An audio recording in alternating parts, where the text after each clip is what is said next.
حبیبک خیر الخلق کلہم۔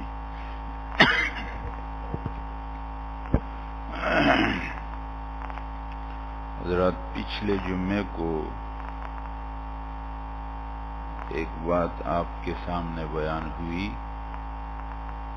کہ اللہ جل جلالہ کی طرف سے اپنے بندوں پر مختلف امتحانات آتے ہیں،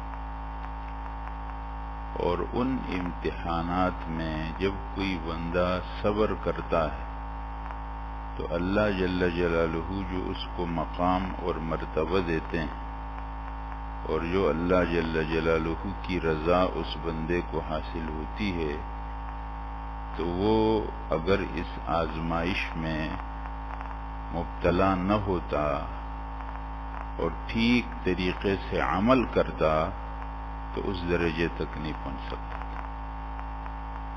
سمجھ آیا؟ ایک بندے پر آزمائش آئی اور اس سے سب کچھ چھوٹ گیا بالفرض، اس تکلیف کی وجہ سے، اس مصیبت کی وجہ سے اور اس امتحان کی وجہ سے۔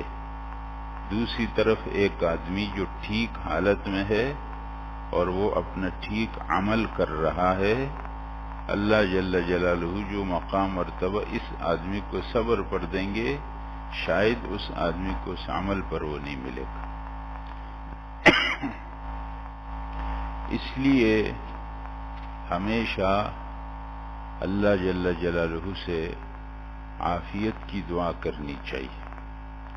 عافیت کا معنی یہ ہے کہ آپ یہ دعا کرتے ہیں کہ اللہ مجھے امتحان میں نہ ڈال، مجھے میرے جسم میں ایسی بیماری نہ لگے جس سے میں بھی پریشان ہو جاؤں اور میری وجہ سے اور لوگ بھی پریشان ہو جائیں، یا مجھ کو مالی طور پر ایسی پریشانی پہنچے کہ میں اس پر صبر نہ کر سکوں اور شاید لوگوں کے سامنے مجھے جزا فضا کرنا پڑ جائے،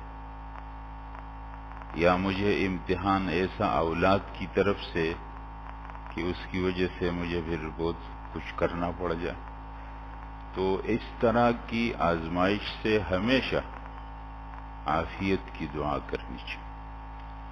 تو حضرات، ایک بات کو یہ سمجھنا چاہیے کہ دعا، حدیث شریف میں دعا کو عبادت کا مغز بتایا گیا۔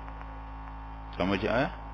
یعنی جتنا آپ شریعت کے مطابق اعمال کرتے ہیں، ان تمام چیزوں کے اندر مقصد کیا ہے؟ سب چیزوں کے اندر مقصد یہ ہے کہ ہم اللہ کے سامنے اپنی عبدیت، اپنی بندگی اور اپنی عاجزی کو ظاہر کریں۔ دین کا خلاصہ عبدیت ہے۔